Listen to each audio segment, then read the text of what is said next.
The Alabama Crimson Tide have created a new wave, and I got to talk about it on today's 5-Star Flex. Welcome to the 5-Star Flex, where being a 5-star isn't just a ranking, it's a mentality. I'm your host, Philip Dukes, aka Dukes D Scoop. Check me out on Twitter and Instagram at Dukes D Scoop, and please go and like and subscribe to On 3 Recruits ASAP. Alabama is balling. They have a new podcast featuring they don't have a podcast. There is a new podcast featuring two of their phenomenal freshmen, Ryan Williams and Jalen Mbakwe, called The New Wave. That is so apropos to what's going on in Tuscaloosa right now.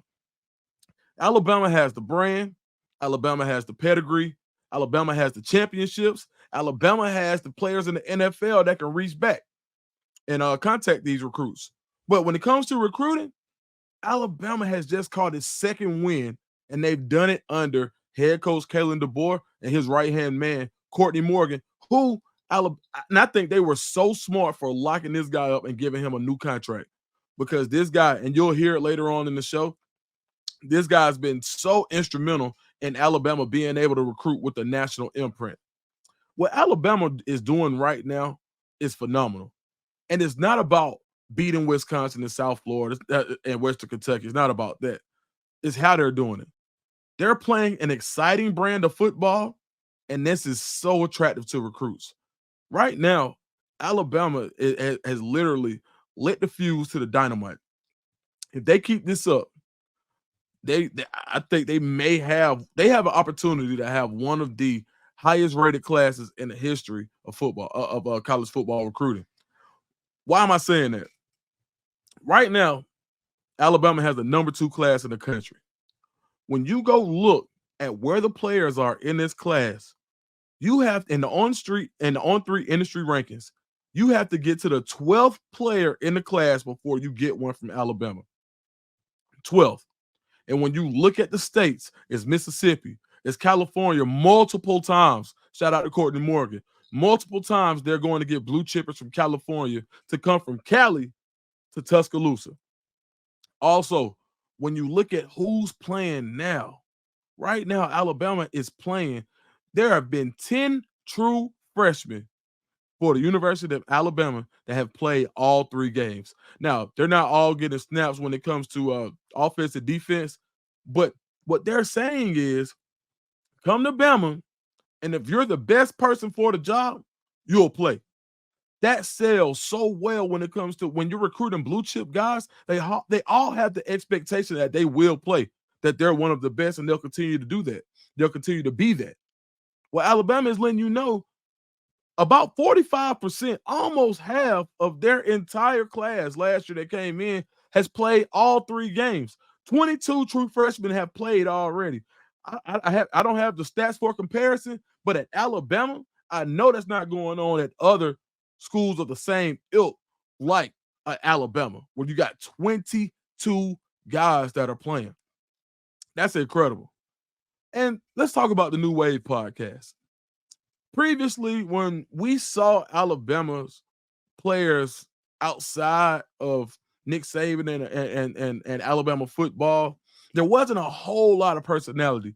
The most might have been that I've seen in a while was Jalen Milroe with the with LANK with Lank. Let a naysayer know that we got, shout out to Reese Davis, right, for letting us know about that last year. But that's the most personality that we've seen, especially from a star at Alabama. Ryan Williams and Jalen Mbakwe, and especially Ryan Williams, being a 17-year-old phenom, which is something that you don't. First of all, he's a 17-year-old balling at Alabama already. Haven't seen anything like it. Has personality for days. I got a chance to interview him a couple of years ago, man. He is just funny. He's just a funny kid. And I call him a kid because he's 17. But also, the way that Alabama has poured into him and said, you know what, be Hollywood. We're okay with that. I'm not sure if we've seen that in the past, where they're saying, hey, Hollywood, you and Mbak, y'all can go do this together. I'm not sure if Alabama has been seen as the fun school. It's always been the fun school because winning is fun. We win a lot, so yeah, it'll be fun. But being the fun school where your personality is encouraged, Come be a good football player, and we'll help you with your NIL. We're going to put you in positions to be yourself. We're going to put you in spots where if you have the personality that can carry off of the football field, then we're going to put the ball in your hands for you to carry it. Alabama has a lot to sell right now. Courtney Morgan, when you look at where these players are coming from, and I said it all over, I said it before, and I've got 5-star Dijon Lee who will be here on this show in a little while, but Courtney Morgan is the guy. He's going to keep you in so much. And for him being able to relate to guys from across the country, especially in California, that only pays dividends for the Crimson Tide. Now, why do I say they can have the highest class ever? Is because they haven't even started in Alabama seriously. They still are going to recruit Naeem Offord, 5-star. They still are going to go check on Antonio Coleman, who flipped from Alabama to Auburn to Alabama to Auburn. They still feel like they can go and get him. There are other guys in the state that are committed to Auburn that Alabama just laying back in the cut and saying, if Auburn doesn't get it together on the field and that class falls apart and Alabama beats Georgia, and they're still in battles against Georgia for certain guys, you could see Alabama start the top grade and say, well, this was a guy that we didn't think we could get. What if Alabama gets another couple of 5-stars?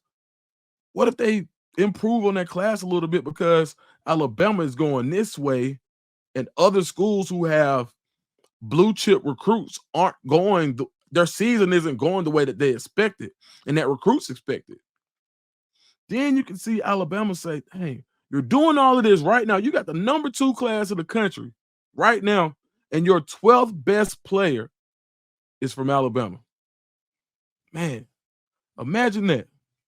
For Alabama just to add on in that class because of what they're doing on the field, how they're doing it, and with some assistance from possible. I'm not saying that Auburn's going to they could keep that class together.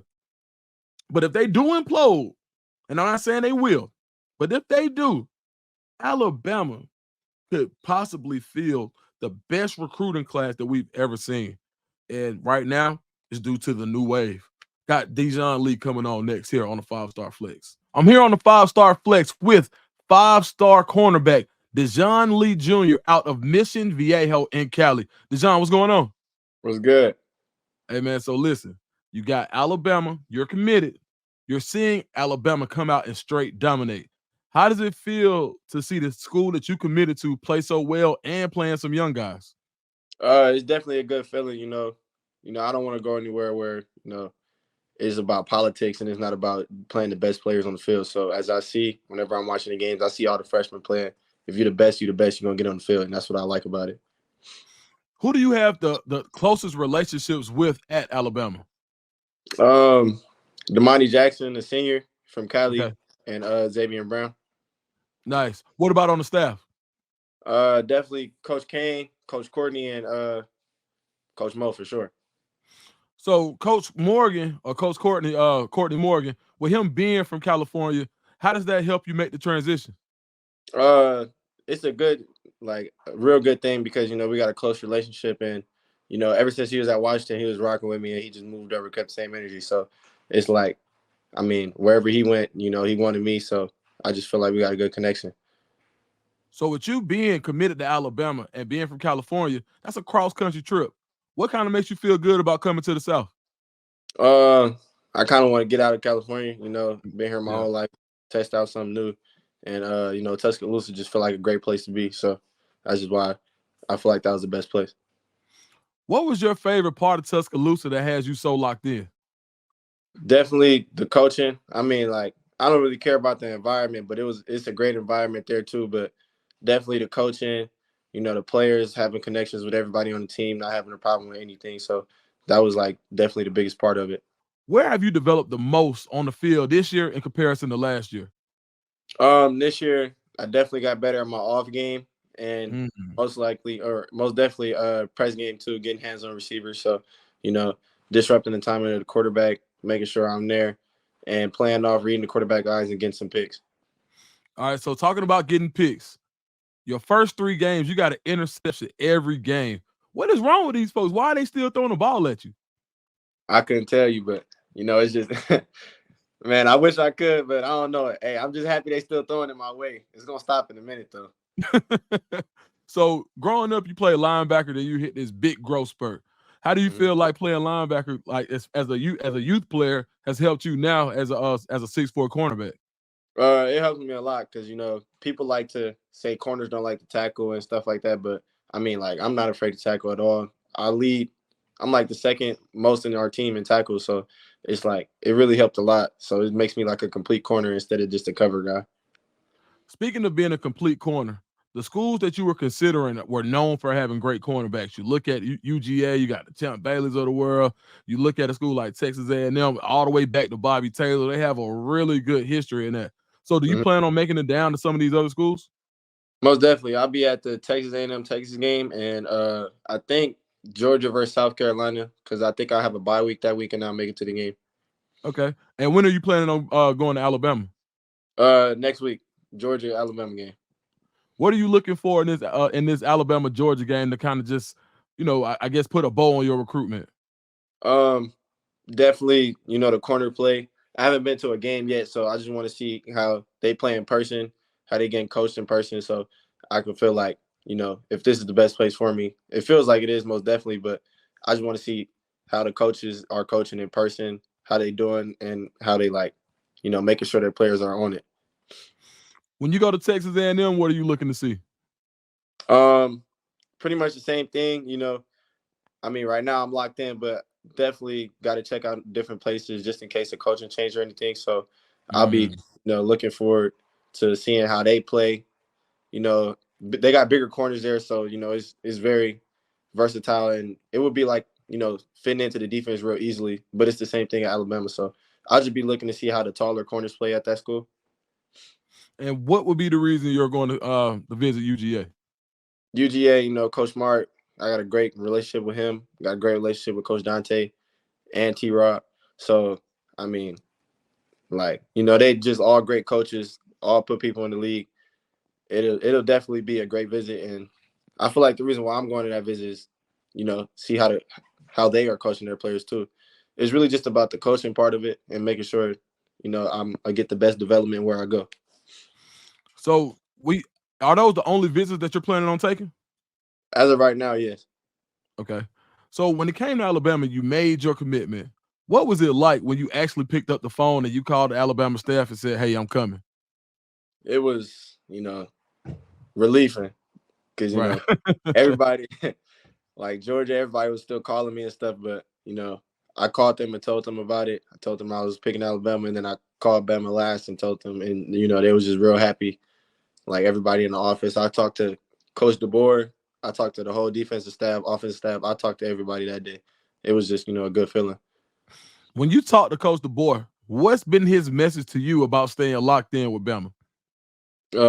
He's just telling me about how they playing, and I mean, same thing with him, same as Courtney Morgan. Whenever he was at Washington, he was recruiting me real hard. He went to Bama, and I was like the first corner they gave an offer to. So it's just like, he always said I was the #1 guy for him. So, and it feels like that. So, how do you think Alabama has been able to make such a California connection? You got guys all across Cali coming across country to Bama. Definitely Courtney.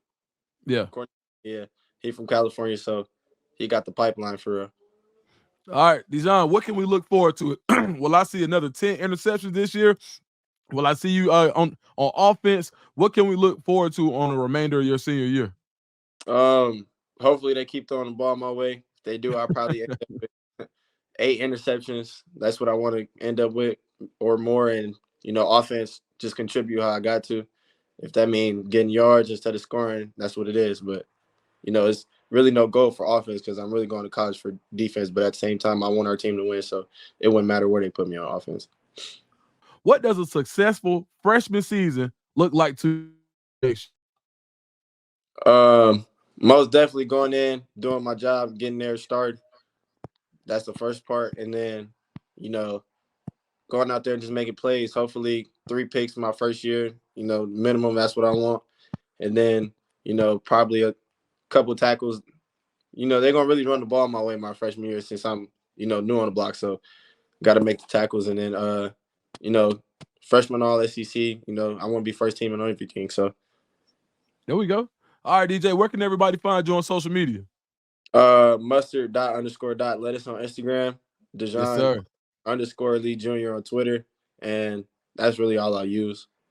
All right, man. DJ, man, I appreciate it, man. See you soon, big dog. Yes, sir. Appreciate you.